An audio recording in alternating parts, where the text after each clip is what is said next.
重磅，乌克兰议会批准审判普京，彻底取消俄语教育。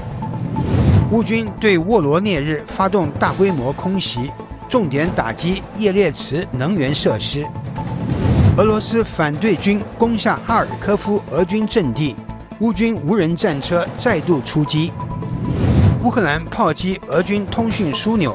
德国确认将部署美制战斧巡航导弹。库尔斯克战线升级，韩国与朝鲜志愿军正面交战。俄乌战争进入第1238天，乌军北线反攻，北约对俄发出最严重警告。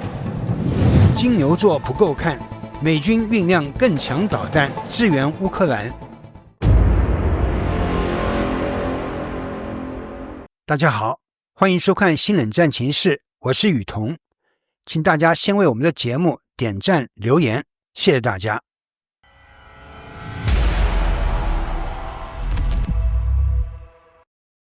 3年过去，俄乌战争不仅深刻改变了乌克兰，也对整个欧洲社会的内部格局产生了深远影响。最新传来的一项重大决定显示，乌克兰议会已批准与欧洲方面签署的协议，正式推动对俄罗斯高层领导人进行审判。据路透社报道，当地时间7月14日，乌克兰议会最高拉达通过议案，同意设立一个特别法庭，专门针对俄乌战争中的战争责任问题。根据此前与欧洲委员会达成的协定，该法庭将和欧洲委员会合作，将拥有追责权利，可对包括俄罗斯最高领导人在内的战争发起者进行起诉。其实早在6月，乌克兰总统泽连斯基就已就该法庭的设立与欧洲方面达成一致，而此次议会的批准则意味着法庭的设立在法律和程序层面完成了关键一步。截至目前，莫斯科方面尚未做出最新回应，但此前俄方曾严厉反对这一举动，并警告称将引发严重后果，甚至可能导致战争的进一步升级。然而，从现实来看，这场战争的全面升级早已在进行中。欧洲各国越来越清楚地意识到，他们与乌克兰已是命运共同体。欧洲在持续向乌克兰提供军事援助的同时，也在加强自身的国防准备。比如欧洲最大的港口鹿特丹港已预留码头，用于北约部队物资运输，预示着东西方对峙局势愈发明朗。与此同时，乌克兰社会内部也正在经历一场深刻的文化变革。据 Nexta 新闻报道，截至2025年，乌克兰学校几乎已经全面停止俄语教学。战争爆发前，全国约有50万名学生学习俄语，而现在这一数字已锐减至不足300人。这不仅是教育政策的变化，更是乌克兰社会对俄罗斯态度的转变缩影。战争前的2022年，有约 40% 的乌克兰民众仍对俄罗斯持正面看法，多数人将不满仅归咎于克里姆林宫领导层，但战争开始后，这一数字骤降。如今乌克兰对俄罗斯持正面态度的人仅剩下约 3%， 其中很可能还包括俄罗斯族居民的因素。随着战争持续，这种去俄化的趋势在乌克兰社会中只会愈加明显。值得注意的是，不仅乌克兰，一些与俄罗斯历史上关系密切的国家也开始逐步摆脱俄语影响。例如，亚塞拜然已宣布将在未来3年内全面取消俄语教学，标志着语言脱钩的国际化趋势日益明显。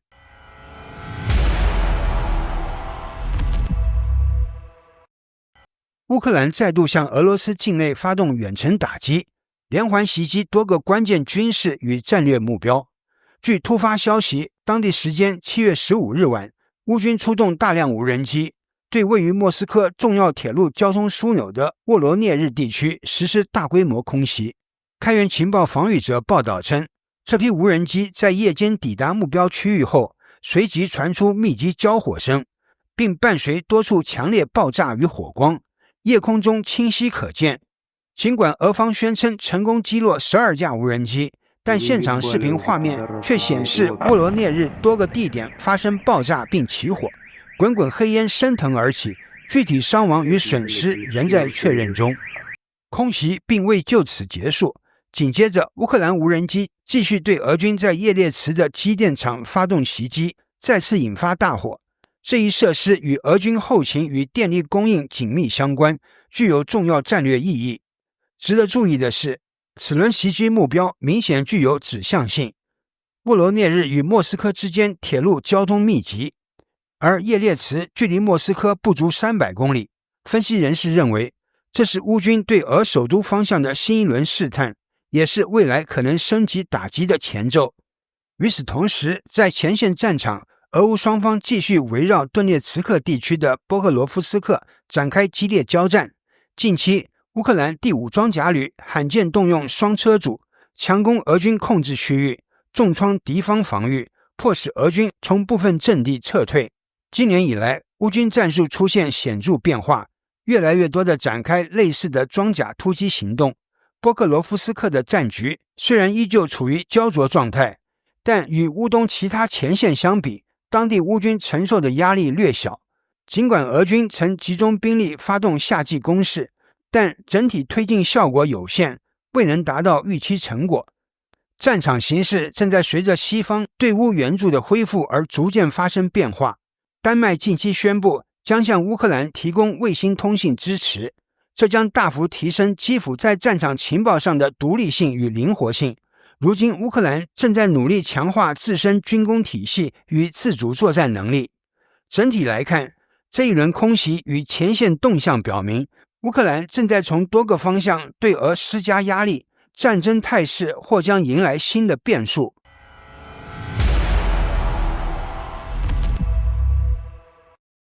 俄乌前线再现俄罗斯反对军的踪影，他们正与乌克兰军队协同作战，掀起新一轮攻势。据最新消息，反对军已成功夺取哈尔科夫地区俄军控制的一处阵地。根据诺尔报告披露，7月14日，俄罗斯3大反对派武装之一的自由俄罗斯军团在哈尔科夫战略重镇沃夫昌斯克与俄军爆发激烈交火。从现场画面来看，战斗发生在满目疮痍的废墟之中，反对军一边穿插推进，一边猛烈射击，最终突破了俄军防线。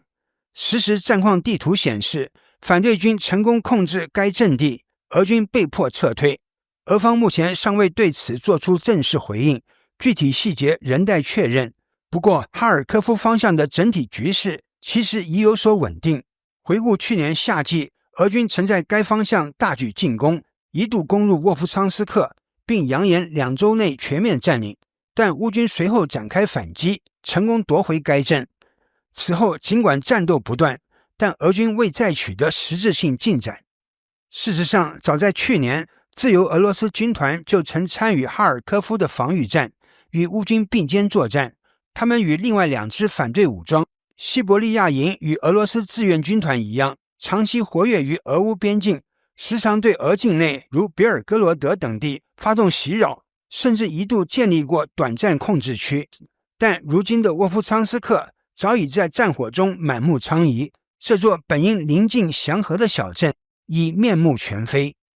类似的景象同样出现在苏梅地区，位于北部的金德拉蒂夫卡定居点也在俄军的持续轰炸中遭到严重破坏。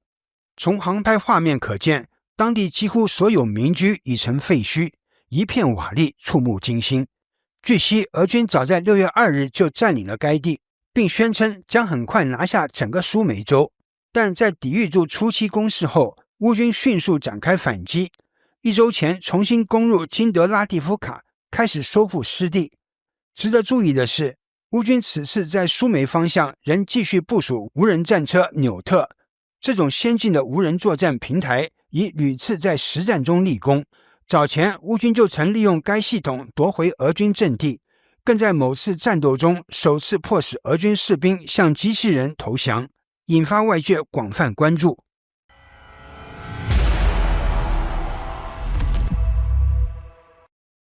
俄乌前线战况持续升级，乌克兰正对俄军关键设施发动一系列高精度打击。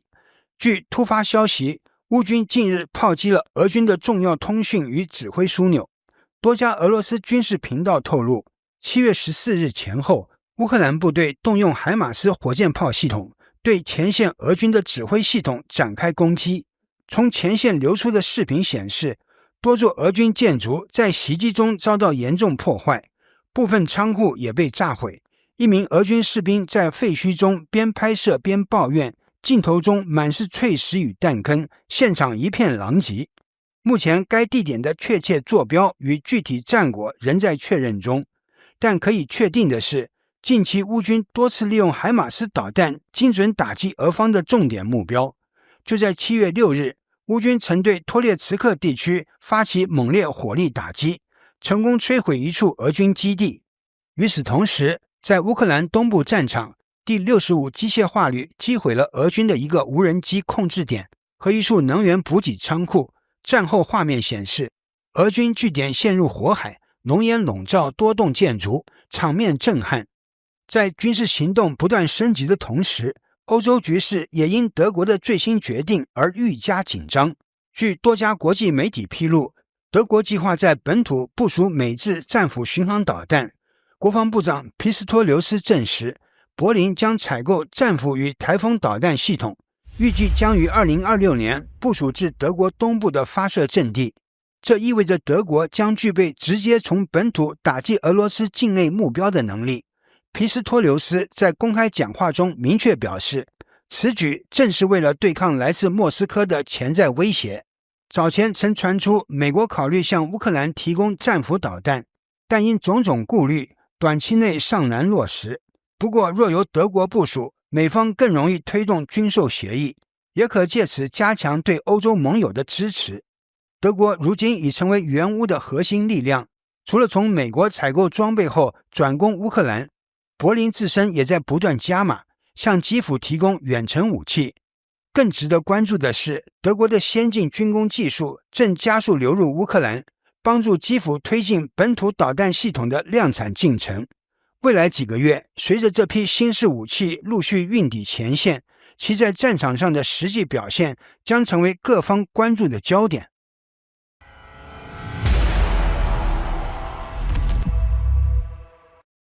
俄乌战争持续升级，战火不仅席卷乌克兰全境，如今更引发区域外国家的代理冲突。7月10日，库尔斯克苏梅边境爆出震撼消息，来自朝鲜与韩国的武装人员已在战场上短兵相接。据多家媒体联合报道，乌克兰武装部队第13独立侦察营中现已发现韩国籍雇佣兵的存在，他们以小分队形式协同作战，人数约在几十人之间，配合紧密，战术娴熟。而俄方在该地区的驻军第30摩托化步兵旅指挥官也从战俘口中得知，作战中的韩国雇佣兵总数约70人，装备精良，大多曾接受过特种作战训练。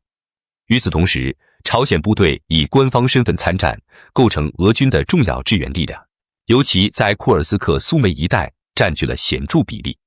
朝韩士兵在同一战线直接对垒，正成为俄乌战争外溢的一个惊人注脚。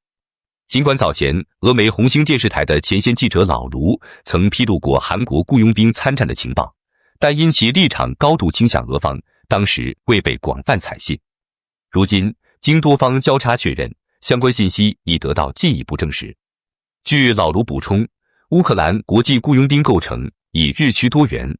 其中波兰人是参与人数最多的一支，人数或达数千人。英、法、德、捷、罗、加等国雇佣兵则以联制营级单位参战，来自亚塞拜然、亚美尼亚、白俄罗斯的人员甚至达到团级规模。而韩国雇佣兵则虽规模较小，数十人，但组织成多个战术小组，战力不容小觑。7月10日当天，韩国雇佣兵配合乌军第13侦察营，对俄军控制的辛普特一带展开攻击。战斗中，双方均使用了精确制导炮弹与集束弹药，火力密集，交战激烈。乌军最终击退了隶属俄太平洋舰队第40海军陆战旅编号30926部队的一支特战营，收复多个阵地。据乌克兰官方通报，俄军被迫向后撤退约5至10公里，但俄国防部未就此回应。值得注意的是，此次战斗中，韩国雇佣兵的表现颇为抢眼，战场适应性强，行动效率高，打破了外界对韩军软弱的刻板印象。相关人员多出身于韩国特种部队，具备实战经验。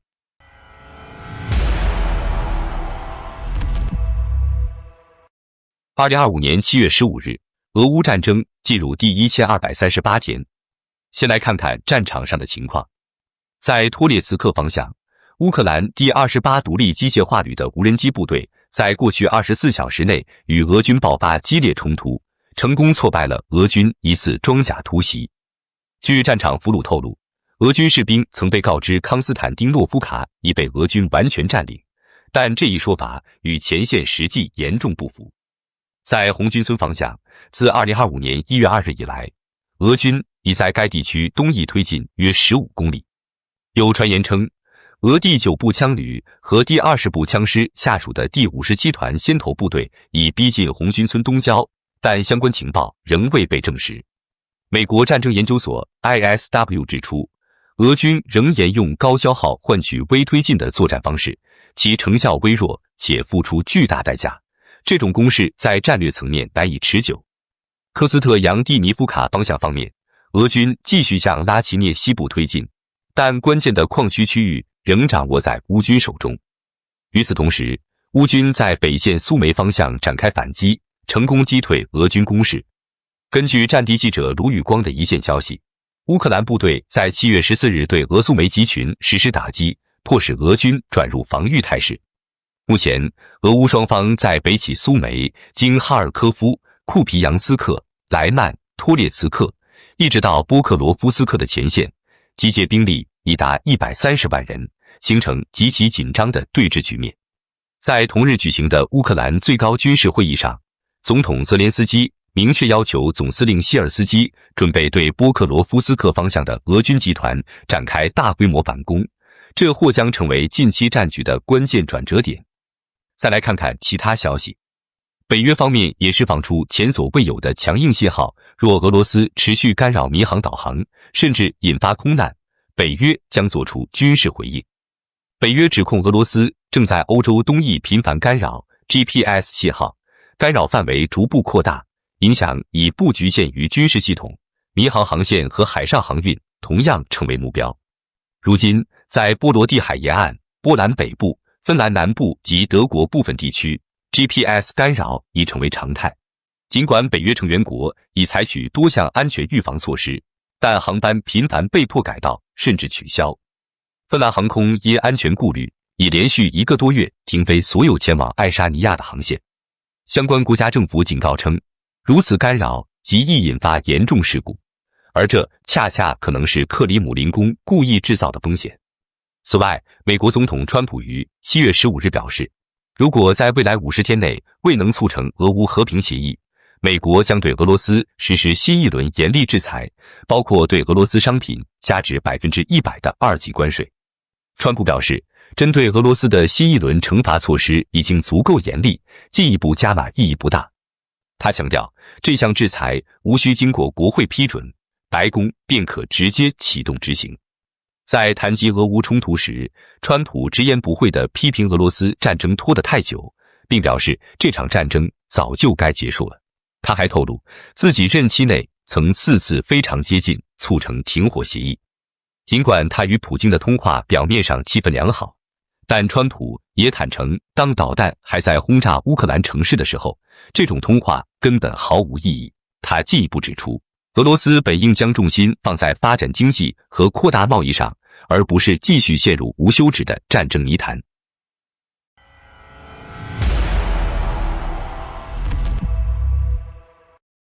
近日，美国总统川普在他的重大胜利演讲中，明确表态将加大对乌克兰的军事支持，并对俄罗斯实施更为严厉的经济制裁。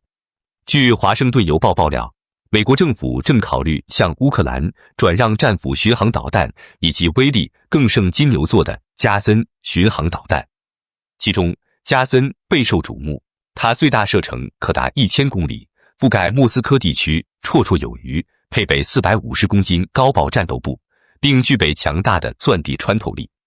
更令人震惊的是，其打击精度可达3米以内，作战效能全面压过德国的金牛座导弹。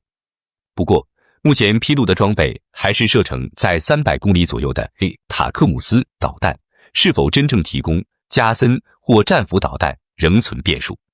初步信息显示，美国将会售出价值100亿美元的武器，而欧洲将会为此买单，继续支持乌克兰。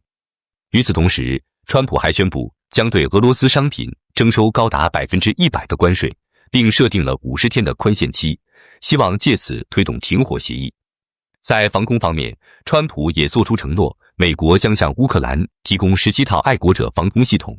其中部分将在未来几天内交付。而德国总理梅尔茨更是迅速响应，表示柏林愿意在这一援助行动中发挥主导作用。好的，感谢您一口气看到最后了，这是对我们最大的鼓励和支持。要看最全面、最及时准确的战场热点报道更新，就请每日锁定新冷战情势。如果您喜欢我们的节目，也请您点赞、留言、订阅，把视频分享出去，让更多的人看到这个节目。想要赞助我们的朋友，可以打开超级感谢打赏赞助，帮助我们能持续做出更多好节目。谢谢大家。